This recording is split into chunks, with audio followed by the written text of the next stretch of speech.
नमस्कार। प्रादेशिक समाचार के साथ मैं पूनम किरकेट्टा। पहले मुख्य समाचार।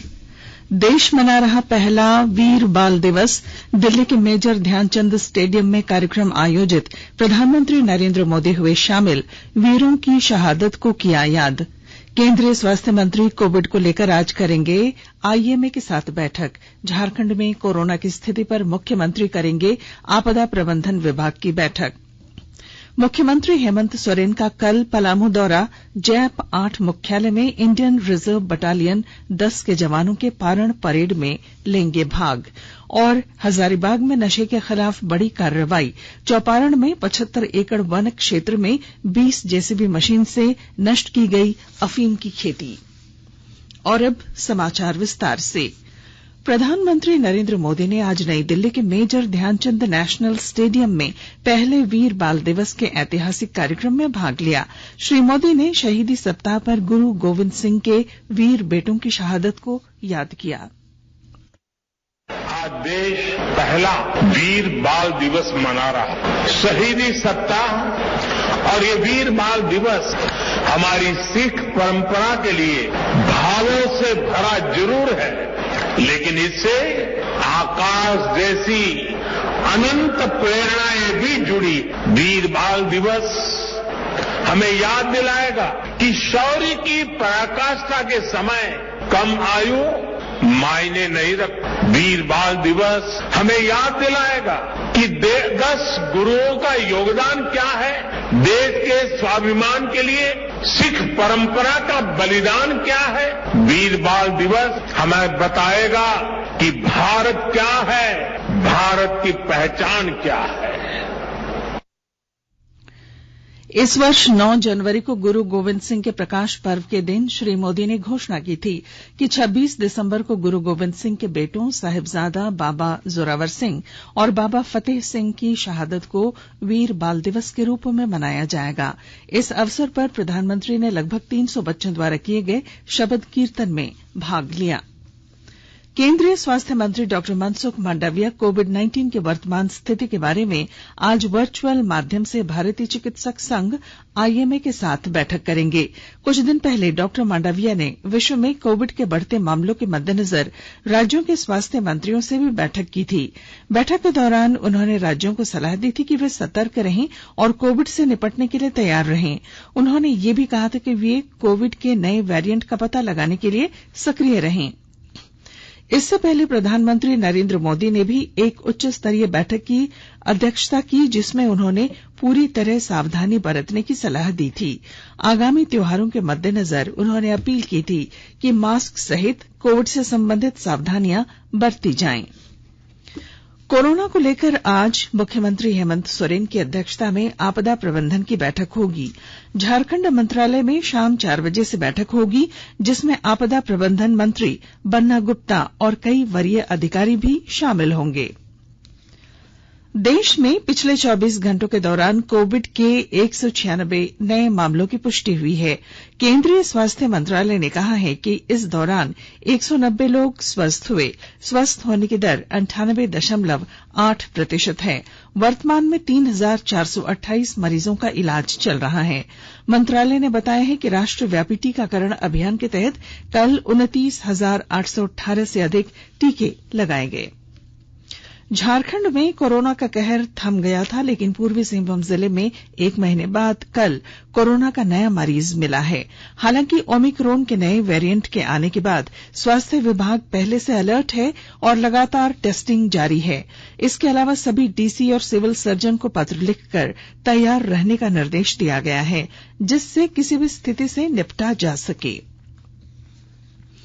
पलामू के डाल्टनगंज स्थित जिला स्कूल में अगले शैक्षणिक सत्र से सीबीएसई पैटर्न से कक्षा 1 से 12 तक की पढ़ाई होगी। अधिक जानकारी के साथ हमारे संवाददाता।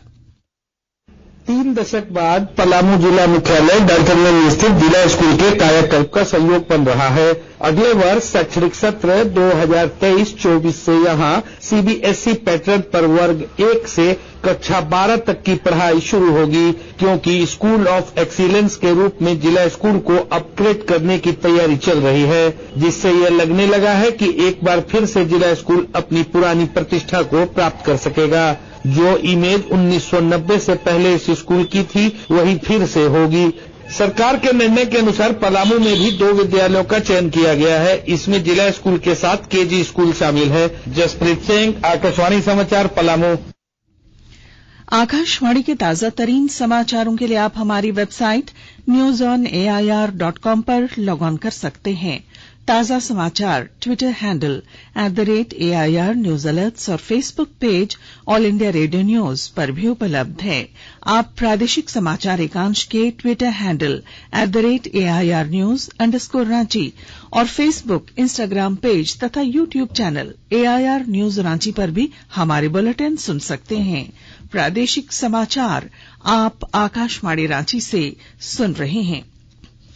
मुख्यमंत्री हेमंत सोरेन कल पलामू में जैप 8 के मुख्यालय में इंडियन रिजर्व बटालियन 10 के जवानों के पारण परेड में हिस्सा लेंगे और उन्हें शपथ दिलाएंगे। इस दौरान गृह सचिव राजीव अरुण एक्का, डीजीपी नीरज सिन्हा समेत कई वरीय अधिकारी भी मौजूद रहेंगे। जैप 8 के मुख्यालय में IRB 10 के जवानों का 2019 से प्रशिक्षण चल रहा है। प्रशिक्षण लेने वाले 550 जवानों में 200 के करीब महिला जवान हैं। सीएम के आगमन को लेकर पलामू जिला प्रशासन ने तैयारियां शुरू कर दी हैं।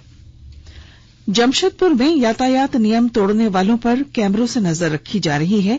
नियमों का उल्लंघन करने वालों के मोबाइल फोन पर चालान भेजा जा रहा है। ब्यौरे के साथ हमारे संवाददाता। अगर आप बिना हेलमेट पहने जमशेदपुर शहर के प्रमुख सड़कों पर फर्राटे से दोपहिया वाहन दौड़ा रहे हैं तो सावधान हो जाइए। इन सड़कों पर लगे सीसीटीवी कैमरे सब देख रहे हैं। मोबाइल फोन में और डीटीओ ऑफिस को तत्काल चालान का मैसेज जा रहा है। मैसेज मिलने के बाद उन्हें पता चलता है कि उनका चालान कट गया है और फिर परेशानी बढ़ जाती है। जमशेदपुर के ट्रैफिक डीएसपी कमल किशोर ने बताया कि नई व्यवस्था शुरू की गई है। बिना हेलमेट वाहन चलाने वालों को ट्रैफिक थाना से फोन कर नियम उल्लंघन की जानकारी दी जाएगी। कार्यालय आकर फाइन जमा नहीं करने पर रिपोर्ट कोर्ट को सौंप दी जाएगी। डॉक्टर राजेश कुमार लालदास, आकाशवाणी समाचार, Jamshedpur. Jamshedpur obstetrics and gynaecologist society द्वारा नारी स्वास्थ्य जन आंदोलन यात्रा के बारे में जानकारी देते हुए अध्यक्ष डॉक्टर रंजना जोशी ने बताया कि 28 नवंबर से ऋषिकेश से शुरू हुई यात्रा 29 दिसंबर को जमशेदपुर पहुंचेगी। एनीमिया के मरीज बढ़ते जा रहे हैं और इनसे कैसे इन्हें बचाना होगा, इस विषय पर शाम 5 बजे से लेकर 6 बजे के बीच एक कार्यक्रम होगा, जिसमें बतौर मुख्य अतिथि स्वास्थ्य मंत्री बन्ना गुप्ता और उपायुक्त विजया जाधव शामिल होंगे। डॉक्टर विनीता शाह ने बताया कि प्रधानमंत्री सुरक्षा योजना के तहत यह यात्रा शुरू की गई है। कृषि मंत्री बादल पत्रलेख कल देवघर के गृह प्रखंड सारमा पहुंचे। सारमा पहुंचने के बाद उन्होंने तिलंबाटांड़ में जनता दरबार लगाकर लोगों की समस्याएं सुनी। मौके पर संबंधित अधिकारी से दूरभाष पर बात कर ऑन द स्पॉट समस्याओं का निपटारा किया गया। हजारीबाग जिले के पुलिस अधीक्षक मनोज रतन चौथे के निर्देश अनुसार कल पुलिस उपाधीक्षक सीसीआर आरिफ एकराम के नेतृत्व में नशे के खिलाफ बड़ी कार्रवाई की गई। चौपारण के मुढ़िया में 75 एकड़ वन क्षेत्र और रैयती भूमि पर लगी अफीम की फसल को 20 जेसीबी मशीन लगाकर रौंद दिया गया। धनबाद में गया पुल के पास एक पैथोलॉजी लैब पर अपराधियों ने फायरिंग की। हमले के बाद अपराधी भाग निकले। घटना के बाद एक पर्चा वायरल हुआ, जिसमें धनबाद के ही वासीपुर के रहने वाले अपराधी प्रिंस खान के गुर्गों ने गोली चलाने की जिम्मेवारी ली है।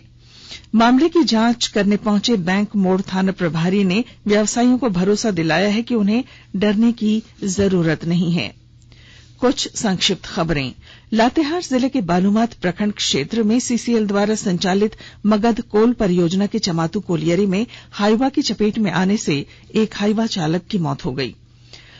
रांची के पिठौरिया थाना पुलिस ने अवैध शराब के कारोबारियों के खिलाफ आज कई स्थानों पर छापेमारी की और देसी शराब की भट्टियों को नष्ट किया। अखिल भारत वर्षीय यादव महासभा के आह्वान पर रेजांगला लद्दाख से अमरवीर शहीदों की मिट्टी से भरा कलश लातेहार पहुंचा। यहां प्रांतीय यादव महासभा की जिला इकाई की ओर से श्रद्धांजलि दी गई। और अब अंत में मुख्य समाचार। देश मना रहा पहला वीर बाल दिवस। दिल्ली के मेजर ध्यानचंद स्टेडियम में कार्यक्रम आयोजित। प्रधानमंत्री नरेंद्र मोदी हुए शामिल। वीरों की शहादत को किया याद। केंद्रीय स्वास्थ्य मंत्री कोविड को लेकर आज करेंगे आईएमए के साथ बैठक। झारखंड में कोरोना की स्थिति पर मुख्यमंत्री करेंगे आपदा प्रबंधन विभाग की बैठक। मुख्यमंत्री हेमंत सोरेन का कल पलामू दौरा। जैप 8 मुख्यालय में इंडियन रिजर्व बटालियन 10 के जवानों के पारण परेड में लेंगे हिस्सा। और हजारीबाग में नशे के खिलाफ बड़ी कार्रवाई। चौपारण में 75 एकड़ वन क्षेत्र में 20 जेसीबी मशीन से नष्ट की गई अफीम की खेती। और इसके साथ ही आकाशवाणी रांची से प्रादेशिक समाचार का ये बुलेटिन समाप्त हुआ। नमस्कार।